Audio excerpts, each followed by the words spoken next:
You're listening to The Drew Yari Show.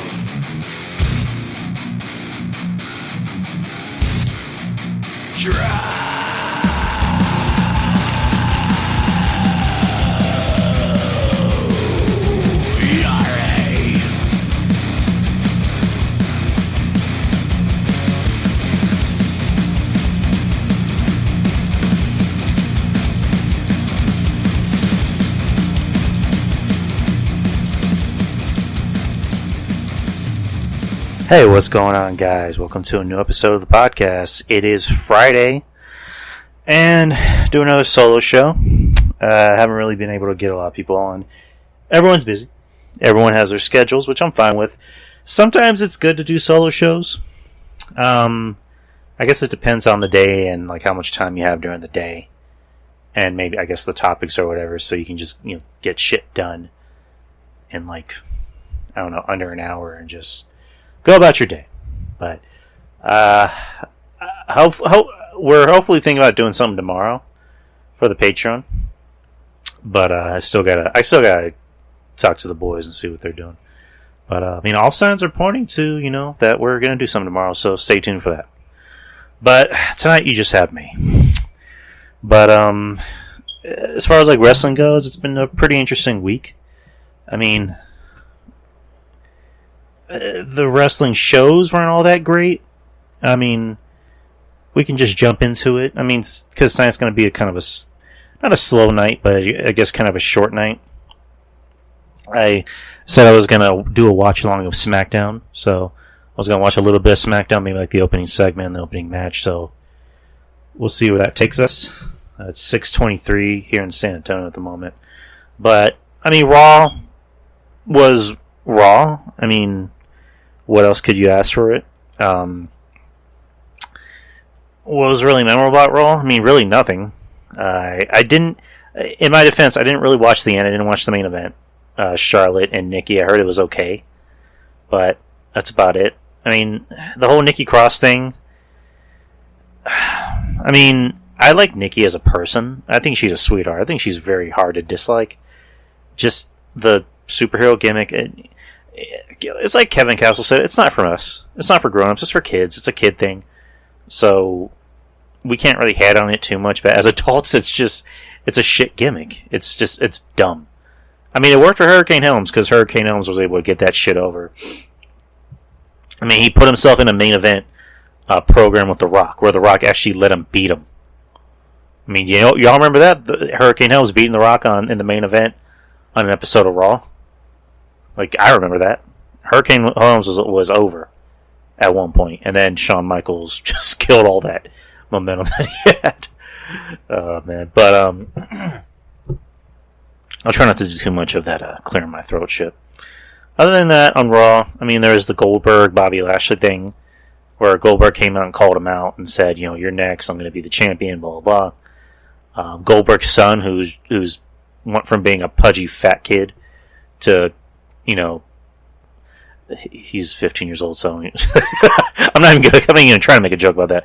But a fine young man, a very nice looking man. That's all I'm gonna say. Fuck, I don't know why. I don't know why I went there. But to which I don't know if anyone saw this. Somebody made a post or somebody tweeted at Goldberg saying it was. I like to think it was a woman saying, your son looks 15, but that dick isn't. That dick is 21. So I was just like, okay, yeah, that's not creepy at all. But yeah, Goldberg's son is no longer a fat kid with his shirt off. So good for him. And then Bobby Lashley sees him. I'm like, are they actually going to attack Goldberg's son? Because that would actually be kind of cool. That'd be fucking cool. Kind of like what they did with Domino. Or, not Domino. Jesus. Dominique. Why am I calling him Domino? Oh, yeah, probably because we had Domino's pizza at work. Somebody ordered 10 pizzas at Domino's for the jail, so that's what I'm thinking about Domino's. Dominic. So his son, Goldberg's son, I think his name is Gage Goldberg. That's odd. MVP comes out and just talks a little bit of shit to his son, which I thought was cool. I mean, it certainly hypes up the match. You know, Goldberg can be like, you tried to get in my son's face. You don't do that shit. And then Goldberg comes out and spears MVP as politely as he can because MVP is still hurt. And then you just hear Goldberg, "Don't mess with my boy." So I thought that was pretty cool. That was a nice segment.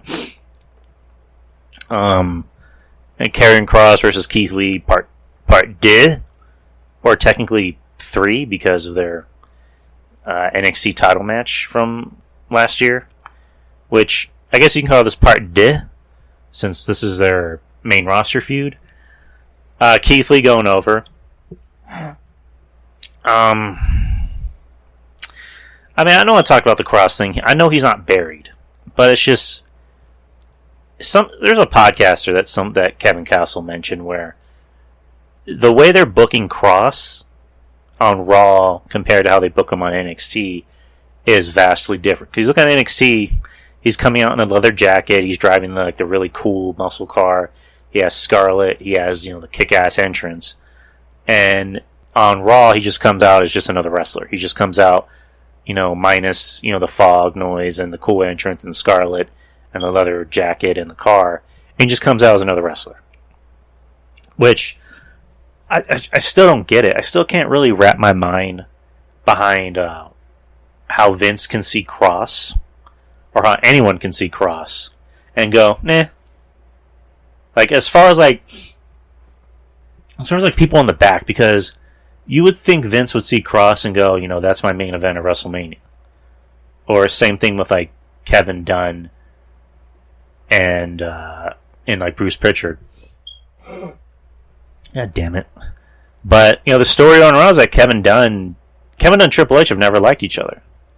And once Triple H eventually takes over, the role of, head of the company, Kevin Dunn's going bye-bye. Because for the longest time, Kevin Dunn has been the guy that made Vince the most money. And that's why, Vince has a very soft spot for Kevin Dunn. Because I know Jim Cornette told a story about how Kevin Dunn's father saved the tapes from getting burnt inside of a car or something. So he pretty much has a job for life. And he's probably the second most important person in the company. Because he's in charge of their television. He's in charge of promos. He's in charge of everything. So, love him or hate him. Most people hate him, but, whatever. But I can't really fathom the idea of Kevin Dunn seeing Cross and going, man, he's not appealing. Unless, as Anthony Missionary Thomas and Kev touch base on that, it's very much kind of like a Mean Girls thing of Kevin Dunn is fucking with Cross's push to get back at Triple H. So, I don't know. I don't know if we'll ever know. I mean, the talk is that Vince is trying to do this thing with Cross where he doesn't have Scarlett for a while, and then after a while, Scarlett comes in as his motivation. Does that make sense? His earn.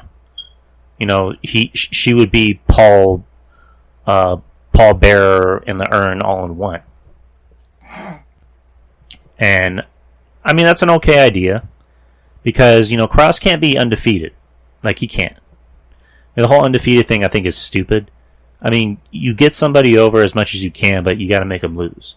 I think that's the one thing that really fucked with Goldberg in WCW was the fact that he was undefeated. And then when he came back and they tried to put him over again, it didn't work because it's well, what else can you do? I know that's what Kevin Nash always says. What exactly is your gimmick? That you're undefeated? So with Cross, it's okay, his gimmick is he's undefeated. Then what? And then what the fuck? So I mean, luckily that's not the case with Cross. They're looking for ways to make Cross, hopefully not just as another wrestler, but just show him he can be beat by the right person. And he was beat by Keith Lee, so Keith Lee is good.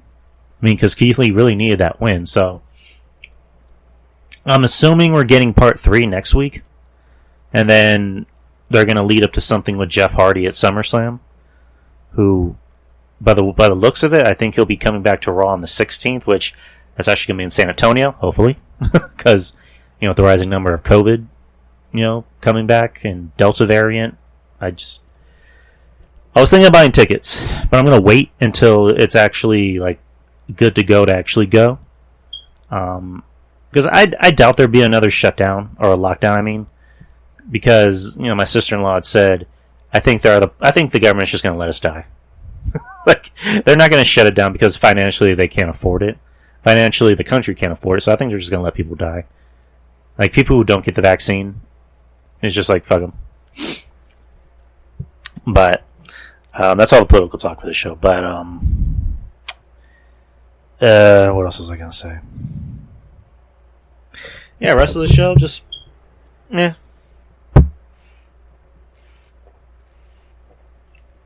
Oh yeah, Damian Priest.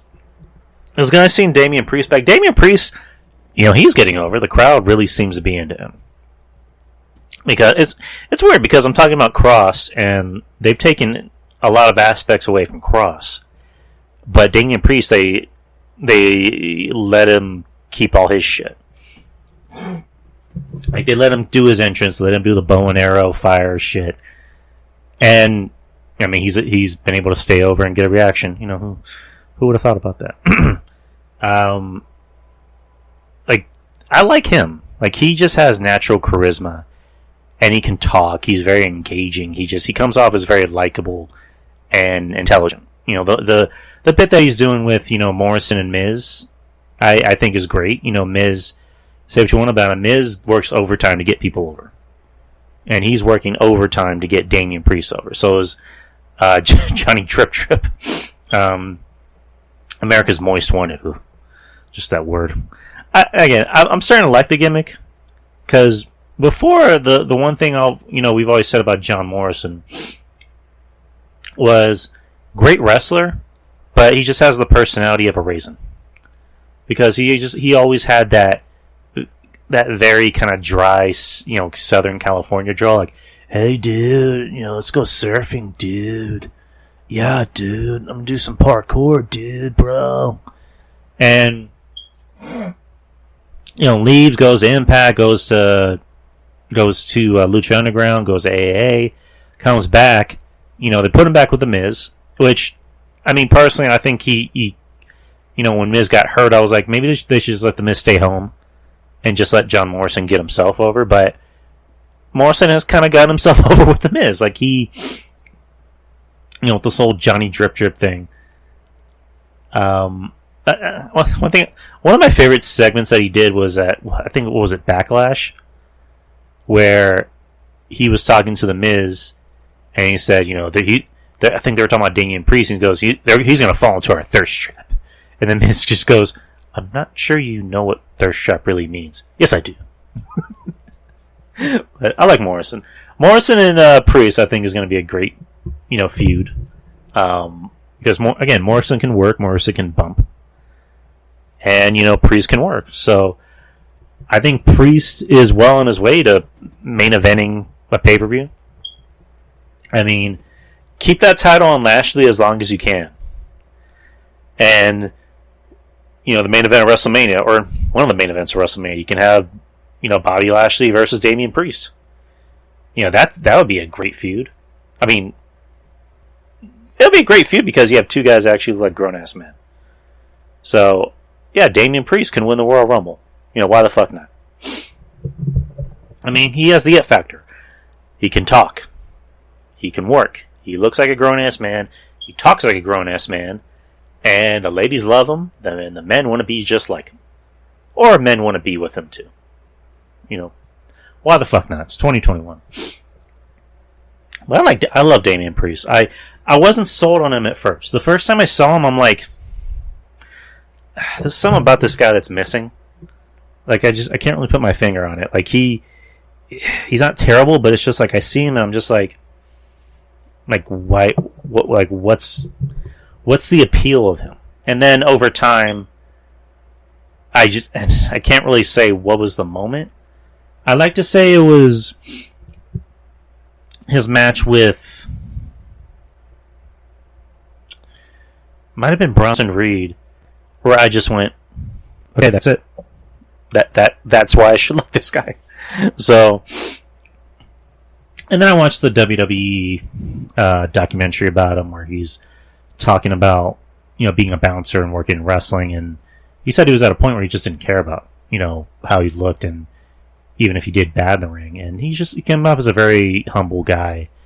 And they showed the moment after WrestleMania, where he's just in the back and he's getting really emotional. And it's just like, how can you not like this guy? Like, he just seems like a sweetheart of a guy. But again, great to see Damian Priest doing good things. I hope this leads to something down the future. I hope this leads to main event WrestleMania, title shot WrestleMania. Who knows? But he's about to wrestle Sheamus pretty soon for the U.S. title. I mean, that should be good, because Sheamus, another guy. Sheamus, never was a big fan of him. Now, I am a fan of Sheamus. I like his matches. How old is he? Like 44? I think he's in his mid-40s. And he's just now learning, wait, I am a big, tough-looking Irish motherfucker that could, if I really wanted to, kick someone's face off. Why don't I wrestle more like that? And he did. I mean, because we were at a point where Sheamus was supposedly going to retire. And I don't know what happened, but he just had a new lease on life. His feud with Drew McIntyre I thought was great. He had a good match with Matt Riddle at Mania, which is weird because I said one of the best matches at Mania was him and Matt Riddle. And Matt Riddle, another guy I like. So Sheamus and Damian Priest should be a great match. That should be something that people look forward to. And what else can we talk about? For like anything that happened wrong. Let me just take a swig of my water.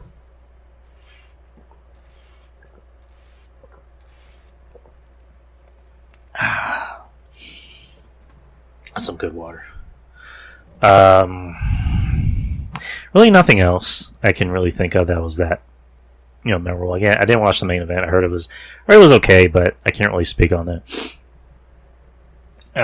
Nia Jax and Rhea Ripley had an okay match. During the match, Nia Jax got busted open on the side of her eye, which I thought was pretty interesting. You see women on WWE TV get busted open.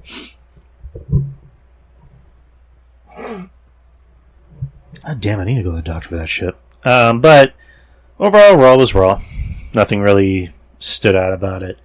The ratings obviously did. They had a bump in the rating, 1.821, which is up 0.04% from last week's 1.814. They drew a 0.51 rating in the 18-49 demo. This is up 4.1 from last week. Monday Night Raw drew the second best audience for the show since May 17th, with the July 19th episode being the best. That was the episode that marked the return to live crowds. This week's Raw drew the second best demo rating since May 10th, trailing the July 19th episode. And the Olympics averaged 12.7 million viewers from 8 to 10 p.m. Eastern Time last night. And blah, blah, blah, blah, blah.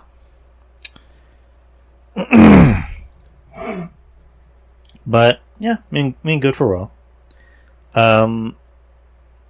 Does anyone watch the Olympics? My girl and her sister love the Olympics. I have zero clue why. I have zero interest in the Olympics. They're ending this Sunday, thank God. I might watch the men's Olympic team, go against France in the finals, just because Coach Pop and Kelvin Johnson are on the team, two Spurs guys. So I might check that out. But other than that, I've never cared about the Olympics ever. Just not for me. We move on to NXT.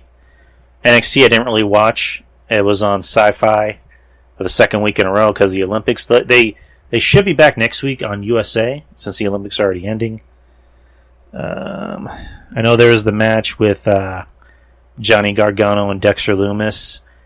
Was it an Indy Hartwell? It was not the custody. I guess the winner had to Dexter Lumis had to stay away from Indy if he lost. So I don't know how that worked, but Tuesday's edition of NXT drew 520,000 viewers on the Sci-Fi Network. This is the equal with last tapes, or I'm sorry, this is equal with last week's taped NXT episode on Sci-Fi. So nothing moved. It was actually the lowest viewership in the show's history. Which, I mean, does that really surprise people, honestly? Because it's on Sci-Fi. Who watches Sci-Fi? I don't even think a lot of people even have Sci-Fi. I think I have it. But again, I didn't watch it. I haven't watched for the last 2 weeks. I watched like the clips. I saw the thing with Cross and Joe, where Cross came out and just talked a little bit of shit, and then Joe came out and was being held by security and actually choked a lot of them out. One of which was actually Rick Steiner's son, Bronson, who we'll be seeing pretty soon. So there's that little fun tidbit. Other than that, NXT, just judging by the ratings and judging by everyone's reactions, didn't seem like anything really stood out this week the way it should have. I mean, hopefully it gets better. I mean, TakeOver seems like it's going to be pretty interesting. Oh, man. Oh, shit. Where did that go? Come on. And then we'll get to AEW. AEW, again, I've been watching AEW for almost a month. I'll watch it live. Sometimes I'll even watch it on the record just to see if there's anything worth watching. For the most part, I've been watching live. And the past couple weeks, past few weeks, the shows have not been bad. They've actually been very good. The crowds are white fucking hot for anything AEW does. And I love that. I love that fans are back. I just hope they don't go away as quickly as they came back. But this week's AEW show was really not that interesting. I mean, the opening match was Chris Jericho versus Juventud Guerrera.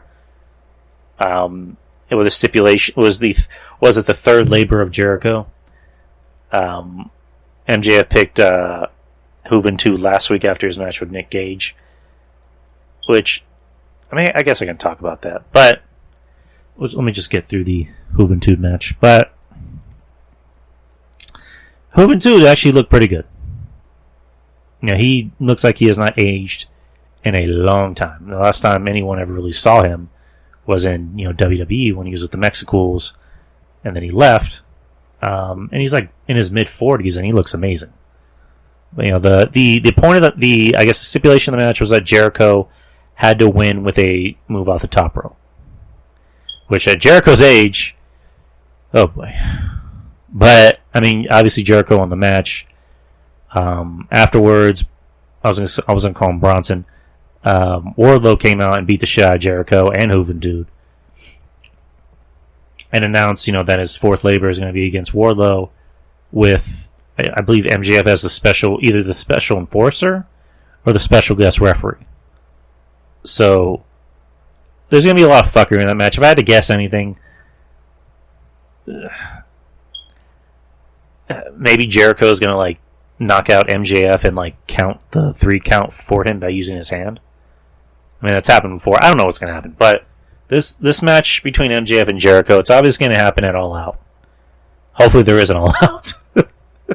I'm talking about these things that they might happen and then they might not happen. But the rest of the show just seemed like promos mainly, because they just showed promos hyping up Ricky Starks versus Brian Cage, and that's really kind of the gist of it. You had Adam Page tell the Dark Order, listen, maybe we should just kind of go our separate ways so I can handle this shit on my own. Then he calls out Kenny Omega, and then Kenny Omega and the rest of the Elite beat the shit out of Adam Page, and then the Dark Order tried to come out, and then John Silver stopped and goes, nope, he didn't need our help. Nope, we can't piss him off. And it's just like, dude, he's your friend. Go in there and I thought that was stupid. It's just like, no, dude, he's your friend. Go fucking help him. Even he does get mad. The talk is that Adam Page will not be in the main event of All Out. He will not be wrestling Kenny Omega. They haven't really said why. And we probably won't even know who his opponent is going to be. Because All Out's what? On August 31st?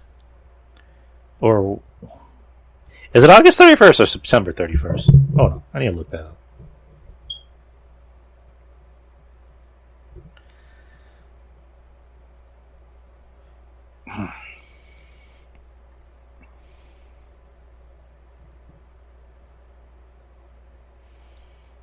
September 5th. September 5th. Yeah, it's going to be September 5th. So, and it's like, we're barely in August. So that's, yeah, that's a month away. So, I mean, we're going to find out pretty soon who the main event's going to be. I mean, the way it was looking is like all signs pointed to Adam Page and Omega.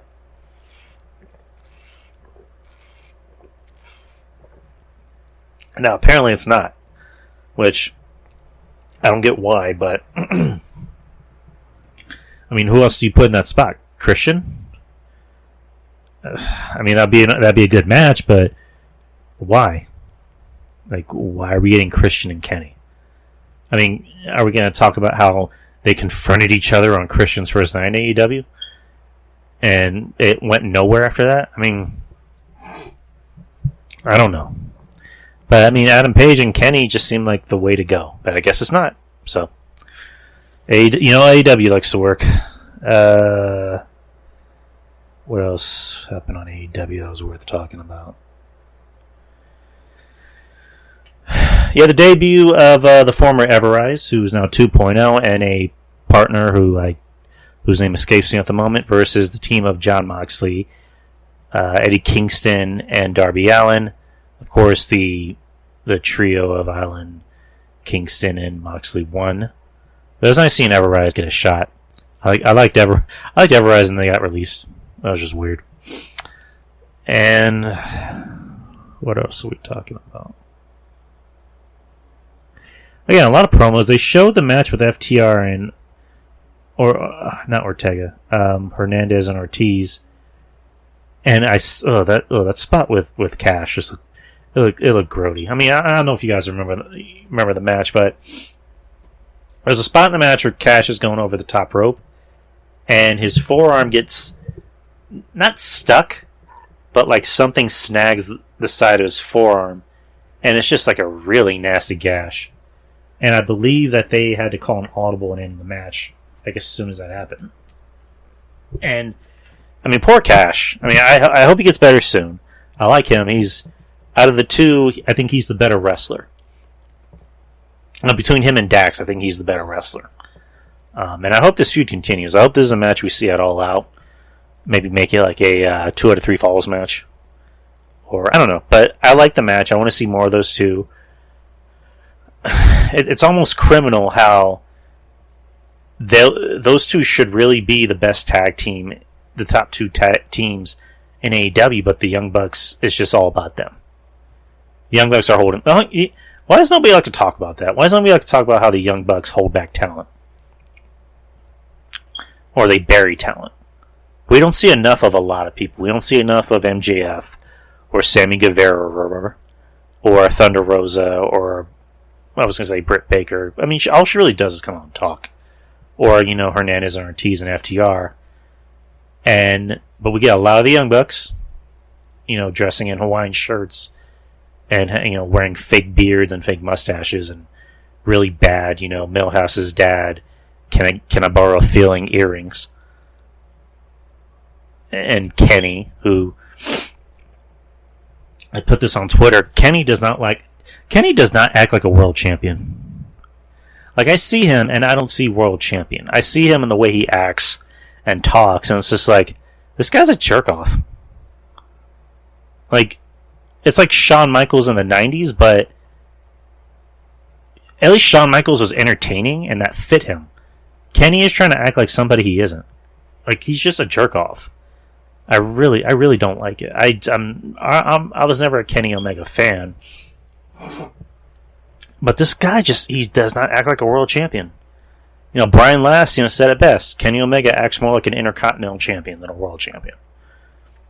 So, I mean, at least Moxley acted like a World Champion. At least Jericho acted like a World Champion. Omega does not act like a champion at all. He does not act like a World Champion. And for, Matt Hardy and Jericho to say he's the best wrestler in the world, it's not debatable. Which I get annoyed by that. That's the thing that Jericho does that annoys me when he says it's not even a debate. It's like, yeah, it is. He's not that good. He's not a good representation of wrestling, like Matt Hardy said. You're telling me a guy that said 69 me Don and wrestled a blow up doll in a match and had a competitive match against an 8-year-old girl is a good representation of wrestling? Better than Roman Reigns? Better than Karrion Kross? Better than Bobby Lashley? How are you going to say that? I get that it's your company, but it's just like you got to throw up in your mouth a little bit when you're saying that, dude. But, Kenny Omega's just an idiot. He's an idiot, plain and simple. What else can we talk about?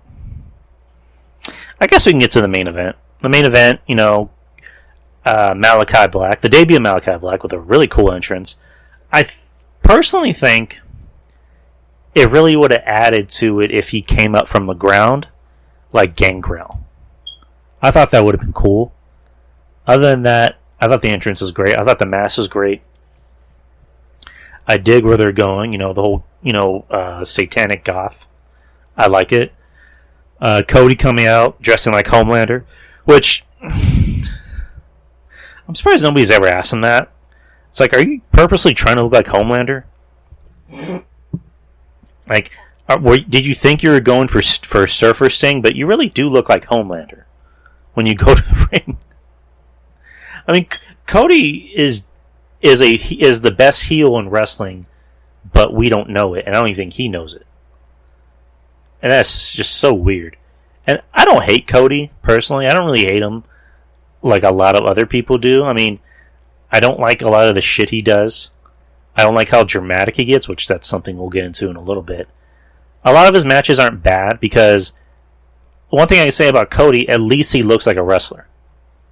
Like, if he were the world champion, I would buy it. Because he actually looks like a world champion. Because he doesn't do goofy shit like Omega does and the Bucks do. He actually keeps himself in good shape. He looks, Jack Diesel every time I see him. So, I can at least say Cody knows how to work and, knows how to act professional and act like a champion. As far as his dramatic, Forrest Gump at the end of Forrest Gump, standing over Jenny's grave monologue, that's another story. But, so the match of Malachi Black, I had been saying for weeks, and if the audio sounds different, I'm laying down. I'm laying down and have the microphone right here. So I've been saying for weeks, Cody needs to put Black over. He needs to put him over clean as a whistle. It can't be, Cody barely survived the match. It can't be, Black, rolled him up like they do in WWE. It needs to be, you're debuting this motherfucker. Let him beat you clean as a whistle.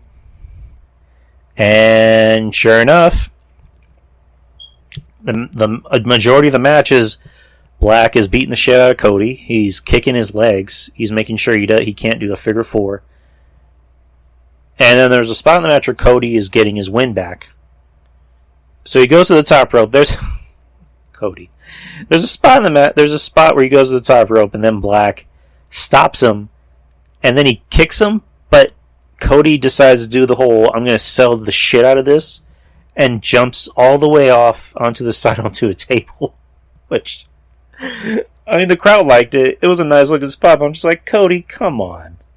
Like, it was similar to, like, very similar to the Adam Cole and Keith Lee spot where Adam Cole was walking down the ring and Keith Lee just, like, shoved him into the crowd. Like, that's how it was kind of similar to. And I just thought it was funny. I couldn't help but laugh. And then Cody gets back in the ring and Black, gives him, I don't know what AEW call it, but, I'm just going to remember it as Black Mass. Puts one foot on his chest, and that's how he pins him, and then he gets the 3 count. And and Malachi Black's AEW debut, he beat Cody clean as a whistle in a 5-minute squash match. So good for Black. Now, coming next is the promo. The promo. Cody gets on the mic and gets very emotional about AEW and talks about how, they laughed at us, we're a revolution and they laughed at us. We were never supposed to be here. I put my blood, sweat, and tears into everything I do. And it's just like, I'm thinking to myself, why is Cody doing this promo?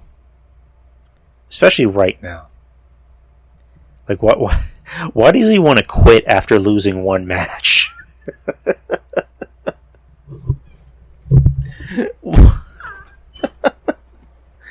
Like, how did Tony Khan...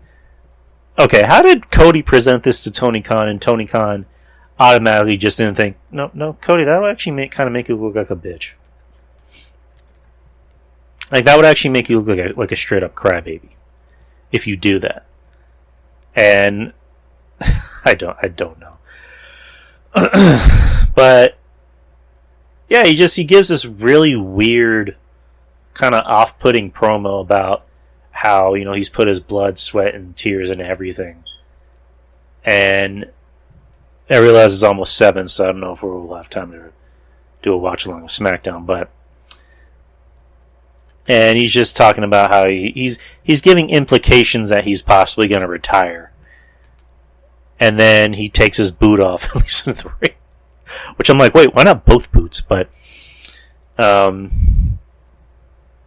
then after the match, or after he says that, sorry about that. After he says that, Malachi Black, is behind him with a crutch and just whacks him on the back. And, is just smiling, evilly into the camera. And that's AEW. That's AEW Dynamite for the week. Which... Okay. I'm going to take another swig of my water, and I'm going to just go into this real quick.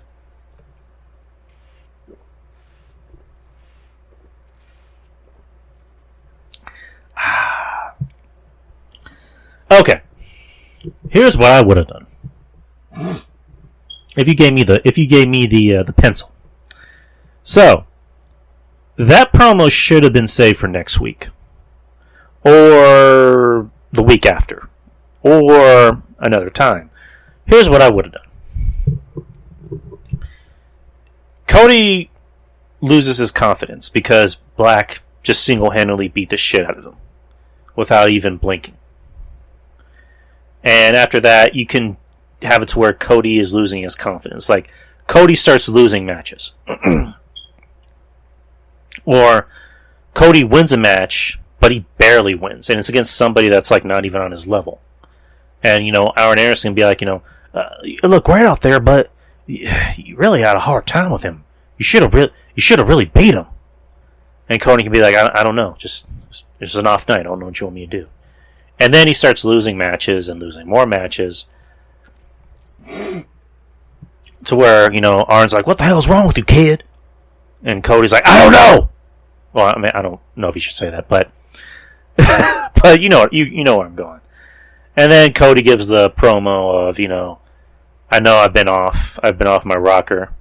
I don't know what's wrong with me, but I know what it is. I know what I need to fix about myself.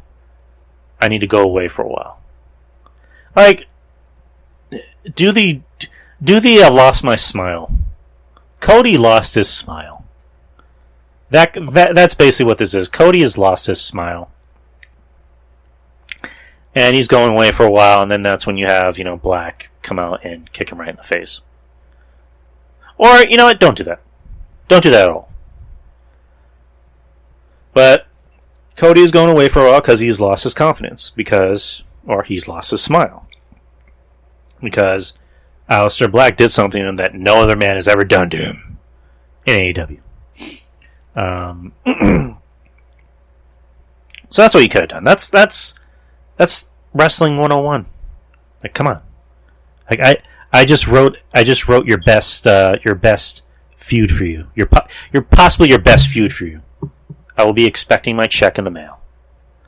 And SmackDown's on. Here comes Sasha Banks. Boss time.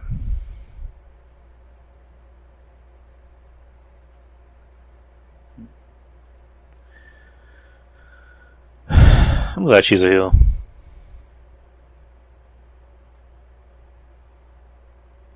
Yeah, she's so much better as a heel. Alright. But that was AEW. That was the end of the show. Oh yeah, the Nick Gage thing last week. So, the main event of AEW, was it Fight for the Fallen last week, was Nick Gage versus Chris Jericho in a death match. Or, was it a no rules match or a death match? I don't know if they said no rules or death match, because it was a death match. But, I'm just going to say death match. It was the second labor of Jericho that MJF announced from the week prior. He was his hired hitman. And I'm not a fan of death matches. I'm really not. It's just not for me. I know other people like them, and that's cool. It's just not for me. So they have their match, and what happened. Of course, they brought out the light tubes. They brought out the coffee table glass, which apparently was real glass, according to Nick Gage. Which I assume it was going to be like sugar glass, since it's TNT. But according to Nick Gage, it was real glass. So, again, the match was what it was. Kudos to Jericho for taking those spots at age 50. I mean, Jericho, a guy who once upon a time, pinned The Rock and Stone Cold the same night, main event Mania. Has been around the world. Now he's doing, these deathmatch spots, which, again, I'm not going to sit up. I'm not going to be Jim Cornette and be like, these motherfucking outlaw mudshot fucks don't know what wrestling is. These goddamn freak show geeks don't know what wrestling is. Who's a real man? Bobby Eaton. Rest in peace, Bobby Eaton. But, and again, that wasn't a shot at Bobby Eaton. I was just trying to make a point. I was trying to be clever. But, I had a point. Where was I going with this? Yeah, I'm not going to do the Jim Cornette shit. I'm not. But it's just like, the match was what it was, and kudos to Jericho for having the balls to take those spots. Because I know people are going to say, it's filth. It's garbage wrestling. I mean, who else can take those spots? I mean, who else wants to take those spots? That's the thing. Nick Cage is crazy to take those spots. He literally died in a match for 7 minutes, taking those crazy ass spots. So, hey, kudos to Jericho for having the balls to take that spot. But during the match, there was a controversy, other than a death match on TNT. So during the match, Nick Gage brings out his pizza cutter, which is kind of like his shtick, and starts carving Jericho's face in. They go to picture-in-picture while this is fucking happening, and conveniently show a Domino's commercial. Which I thought was funny. And Domino's apparently got pissed off, and apparently is not going to do business with AEW. Like, they're going to do business with TNT, but they're not going to do business with AEW. Which, I thought that was overreacting a little bit, because I don't know, it's just, to get mad at that, it's like, how did AEW know that was going to happen? Like, I can imagine maybe, like, Tony Khan and a lot of the guys seeing that spot and going, oh, that's convenient. And even John Moxley was, like, telling Domino's, like, chill, relax. This isn't gonna, mess with your pizzas or anything. Domino's pizza sucks anyway. But, I mean, yeah, I enjoyed the match. I enjoyed it. I didn't love it and think it was the greatest thing ever, because it's not for me, but I enjoyed it for what it was, because I was watching with my girl and her sister. And me and her sister were enjoying it, because we were just enjoying the absurdity of it. My girlfriend hated it. She thought it was stupid. Like, because, she's never seen, like, deathmatch wrestling before, so. But, we enjoyed it in our own ways. But I don't think that's the last we're going to see of Nick Gage. The talk is that he might even end up wrestling Moxley, because they have their feud going on, so that might be an all-out thing. So I mean, if anything, good for Nick Gage, getting that big payday.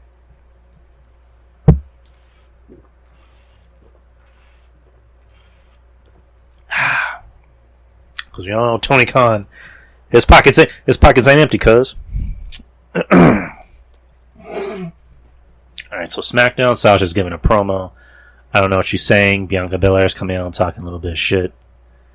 Okay. Why isn't Bianca coming out and beating the shit out of Sasha?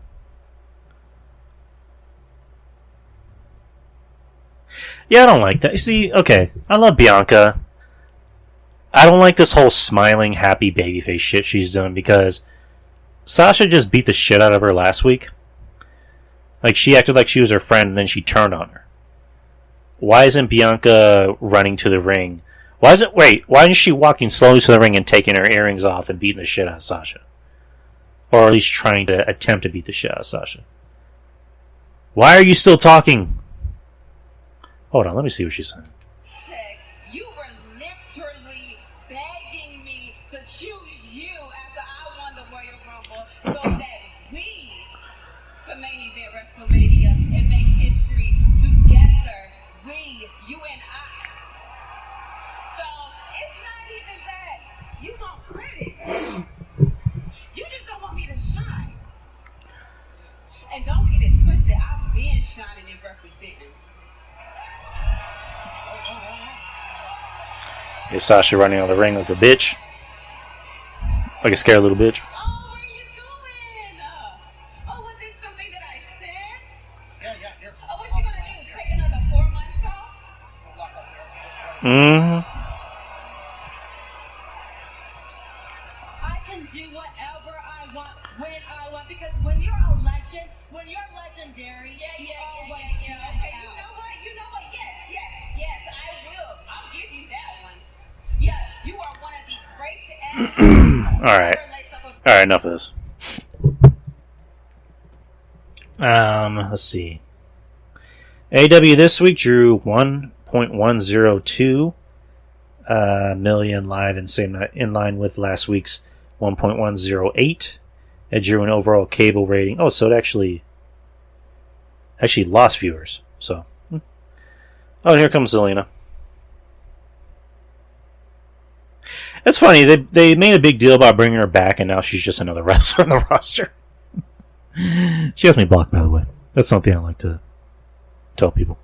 It drew an overall cable rating of 0.70, blah, blah, blah, blah. Finished number 2 among all cable shows in the 18 to 49 demo behind the Olympics on USA Network. And that's really about it. Other than that, yeah, AEW was really nothing memorable. But then again, Raw wasn't, NXT really wasn't, even though I didn't watch it. It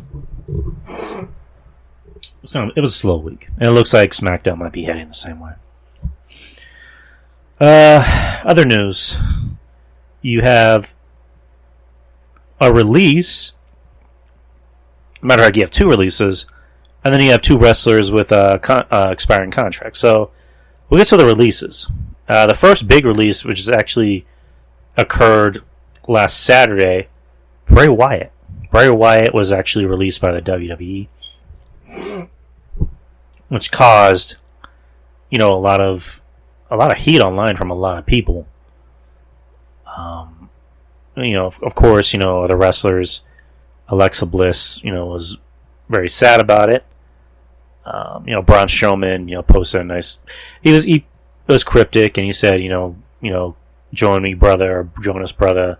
Matt Hardy posted a gif of them hugging, and already got the AEW talk coming on. So I didn't expect Bray Wyatt to get released because my own counsel, because I was hearing about Bray Wyatt, getting himself in shape and losing weight and coming back. Because he had just posted a photo of himself, and he looked good. Like, he looked muscular. He looked a lot more toned. He was, very much slimmed down. And the talk was that he was supposed to come back next month. Well, this happened last week, so it was July 31st. So he would have been coming back this month. And the idea was that he was going to continue his feud against Alexa Bliss, or I don't know. I guess a stable versus a stable. I don't know. Well, we're getting Bianca Belair versus Zelina Vega for the women's championship tonight, so we'll see how that works out. If it doesn't begin and end with Bianca, just throwing Zelina around the ring like a small little, like a small little child, then I don't care. Jesus Christ, my fucking throat. But Bray Wyatt.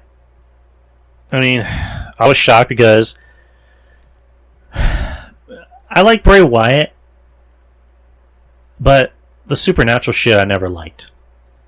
I liked it better when he was just the creepy, serial killer-esque, bayou guy. But then when they started doing the whole supernatural teleportation shit, I didn't like it. The creepy Mr. Rogers shtick I thought was cool in the beginning, and then that really wore off. And then the Fiend thing was cool. The entrance was cool. I liked how they used them sparingly instead of just using them every week and making him look like another wrestler. So that was cool. And then the whole thing with Seth happened, which really was kind of, in my opinion, the beginning of the end. Rey Mysterio is yelling at Dominic for something. I don't know why. And then he ends up losing the Universal title to Goldberg at Saudi Arabia. You can find that episode of me. I think I lost my mind. I was losing it doing that episode. Oh man, I still crack up when I think about it. And then he wrestles John Cena and wrestles Braun. He wins the title back, but then he ends up losing it to Roman and wrestles Randy Orton for some reason. Randy Orton sets him on fire, and then they have that shit match at Mania, and that's really about it. That was the last time we saw Bray. I think wherever Bray goes, he's going to do fine. I think if he goes to AEW, you're going to see a much more sinister and possibly like an R-rated version of Bray Wyatt. The Bray Wyatt that we've been wanting to see for a very long time. Because AEW is going to let him... They're going to let him do whatever he wants and talk how he wants. I mean, because he obviously can't be Bray Wyatt. I mean, does he go by his actual name, Wyndham Rotunda? Or does he go by a different name? I mean, can he try and fight for the Bray Wyatt name? I doubt it. But seeing him in AEW will be interesting. Because AEW is already starting to have probably the best roster in wrestling. Because we just got Black. We have Christian. Supposedly we're going to get CM Punk and Daniel Bryan pretty soon. And now the possibility of getting Bray Wyatt. Which, the speculation is, put him in the Dark Order. And if you put him in the Dark Order, they could possibly change and be a lot more, dark. But let Bray be Bray. Just let him be Bray. Let him be by himself. Don't put him in any factions. Just let him do his own thing. I think it would be great in AEW. I mean, I made the suggestion: put him on Impact. Let him go on Impact and do something. Let him go to Japan. I mean, could he go to Ring of Honor? I think Ring of Honor is only for certain wrestlers, personally, but I think he's going to go to AEW. That's the way it looks. I mean, not just because it's the second game in town, but I think he will go to AEW because there was a lot of people that are going to want him there. I mean, Bray Wyatt versus Malachi Black. Sign me the fuck up. I want to see that. But the speculation behind Bray is that he requested his release. I mean, because the talk was that he hadn't been the same since Brody passed away, and I can believe that because the whole Wyatt family, that wasn't just a shtick. Those guys were actually a family. When Brody died, all those guys took it hard. You saw those guys talk about what Brody meant to them, and they were literally brothers inside and outside of the ring. They all got along. They all knew each other's family. They all have been in each other's houses. Their families know each other. Their wives know each other. So, the Wyatt family is really no gimmick, just the name, but they really are family. So, for it to come out saying Bray took it seriously and he never really recovered from it, I can believe that. I can believe his heart not being in the right place and just saying, fuck this. I want Brody here. But again, I wish all the best for Bray. I like Bray. I hope he's all right. Because mental health is no joke. So if it really did come out that he put in his release because he just wasn't feeling it anymore, I'll believe that. I will believe that in a heartbeat. Another release, Ric Flair asked for his release. Suppose he sent a text message to Vince because he didn't like how he was being booked and he didn't like how Charlotte was being booked, which I'm just like, how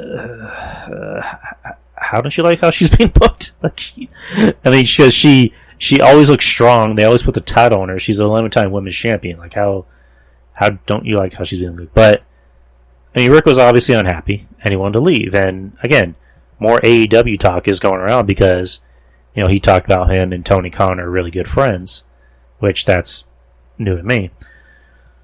And Rick is obviously, he said he wants to focus on different ventures because I think he said he's putting out comic books and I think like a line of whiskey or something like that. Don't quote me on that, but that's just what I'm just trying to remember what he said. But Rick obviously wants to do other things. If he ends up going to AEW, good. But what's he going to do? Obviously he's not going to wrestle. He's going to be somebody's mouthpiece, which there's already too many managers in the company. Because you have Jake, you have Vicky, Guerrero, you have Chavo. You have a lot of people, so it's just like, who would he manage? Are they going to do a 4 horseman thing? Granted, Rick doesn't talk to any of those guys. But hey, money talks, bullshit walks. But do you put him with MJF's group? What can you do for Ric Flair and AEW? What can you do? Honestly, what can you do? I don't really think you can do anything. Personally, I think Ric Flair should just stay away from wrestling. I think he should just focus on him and his other ventures and just focus on being Charlotte's dad and focus on his other kids and just live a normal life. I know for Ric Flair that's hard, but it's just like, come on, dude, you don't always need to be in wrestling. You've done enough wrestling. So just for Ric Flair, if I'm a friend or a family member of his, I would just tell him to stay home. Collect that money, focus on the other shit you're already doing, and you'll do fine. Ric Flair's going to do fine. He's going to do just fine. So other contracts that are expiring, or 2 contracts that are expiring. So first one is Adam Cole.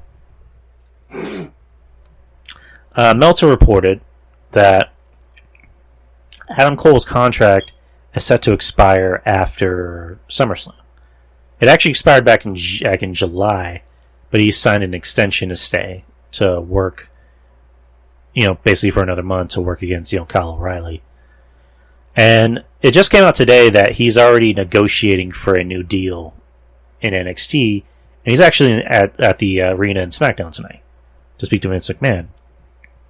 But AEW did offer him another contract, or not another contract, but a contract. Tony Khan, kind of kiboshed it and said that we have not offered Adam Cole a new contract. Britt Baker had touched base on it, saying, pretty much saying Adam can do whatever he wants. He's not just, if he's going to come here, it's because he wants to, not because I'm here. And I'm not going to make him come here because I'm here. Adam Cole does have a lot of friends in NXT, or not NXT, NXT, but also AEW. He was in the Bullet Club. He hung around the Young Bucks. He hung around Kenny Omega and a few of those other guys. So, but I think at the end of the day, he's going to stay in WWE because they basically treat him like Jesus. I mean, they treat him like mini Shawn Michaels. They love him up there. They love Adam Cole. My only thing with Adam Cole is that once they sign him back, they need to do something for him quick. They need to get him out of NXT because he has been in NXT for too long, and he is way too over to be on that brand. I mean, because at the end of the day, it's developmental. He needs to be in the main roster already, or on the main roster already. And if they don't have anything else for him to do, just let him go. Joey Numbers has been saying, for a while, a lot of these guys have been in NXT for far too long. You need to do something for them, or let them go. Like Gargano, he's been in NXT for 6 years? 6 years, Johnny Gargano, and we see him every week doing the same shtick. Aaliyah was in NXT since 2015. She's just barely on the main roster. Tommaso Ciampa has already said he is not going to the main roster. He's going to retire in NXT, which good for him. Like Gargano, they need to do something with. They need to do something for him. Adam Cole, they need to do something for him, and I'm hoping that's the case. I'm hoping his match with Kyle O'Reilly at the next Takeover is something along the lines of a loser leaves NXT match. And Adam Cole loses, and he goes to the main roster. You see him appear on SmackDown, which I think SmackDown will be the better fit, personally. The worry about Adam Cole is obviously the size. And I know it's 2021, we're not supposed to be talking about size, but we're going to talk about size. The one thing that Adam Cole has that Vince McMahon likes is that he can talk. And that's it. Adam Cole can work. And I like Adam Cole. I love Adam Cole. I have the Adam Cole shirt. But it's just like, I'm just calling a spade. If he were 6'2", 220 pounds, he would be the biggest star in wrestling. Like, he would be main eventing WrestleMania. There is no chance in hell Vince McMahon is going to let a guy that looks like that main event WrestleMania. It's just not. And I know people are going to say, Rey Mysterio and Daniel Bryan. Well, Rey Mysterio actually didn't main event WrestleMania. Daniel Bryan main event WrestleMania twice. But Daniel Bryan actually has muscle. He's a small guy, but he actually has muscle to him. He looks like a grown-ass man. Adam Cole, I don't know what workouts he's doing because, I'm not exactly a workout enthusiast. I'm not exactly a pillar of health. But Adam Cole needs to put some muscle on him. Triple H, needs to tell him, straight up, Adam, you're great, but put some muscle on you. Go to the gym, eat more, take some protein, steroids. I'm playing. Would anyone honestly care if Adam Cole took steroids? Do we honestly care? Because we see guys that are like fucking huge. You gotta assume they're on roids. But at the same time, it's like, why do we care they're on roids? But I don't know, whatever. But Adam Cole needs to put some weight on his muscles. Like, he needs to put on at least like maybe 30 or 40 pounds of muscle. But he doesn't look Darby Allin thin, but he just looks thin. And he's pale.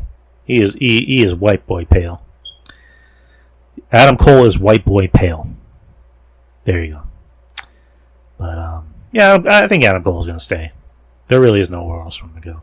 Another guy that I wouldn't really care if he left is Pete Dunne. Pete Dunne apparently is on the same deal that his contract is up after NXT, or not NXT, but up after SummerSlam. He has not signed a new deal. To which my response is, who cares? I'm not a Pete Dunne fan personally. I've never been a Pete Dunne fan. I see him, and it's just, he does himself no favors with his attire. I just think his attire is weird. The whole, I'm gonna smash your fingers, bit, I think is stupid as fuck. Him in the ring, I'm not crazy about. Kevin Castle said in that famous episode you can find on Spreaker, he looks like Melissa Etheridge. Like he literally looks like Melissa Etheridge. He's not very appealing, and he's not very good in the ring either. And again, he has go away heat with me. Anytime I see him do anything, I'm just like, let me try and find something else to do. But Pete Dunne can go anywhere.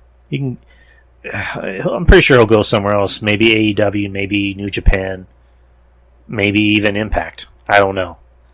But I mean, would I care if he signed would I care if he stayed or goed? I don't care because again, I'm not a Pete Dunne fan. But it's like I said before, a lot of these guys, like Pete Dunne, is in the same category. A lot of these guys you need to do something with them, or you need to let them go. Because if you're going to sign Pete Dunne back, you need to let him do something. You need to put him on the main roster. You need to put him on 205 Live, and not just stick him in NXT for the next 4 years. So hopefully Adam Cole is going to move up, which I think he will. And I think maybe that's something Vince is going to tell you. He's like, once we sign you back, you're gonna be on SmackDown. You're going to be on Raw. Which, personally, again, I think SmackDown is the better choice. But that's just my opinion. I'm merely a bird lore.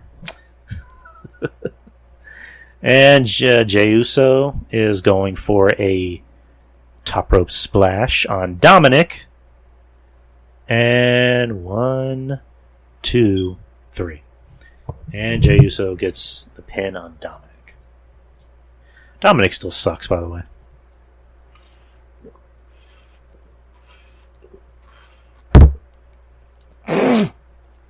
I'm not a Dominic fan, personally.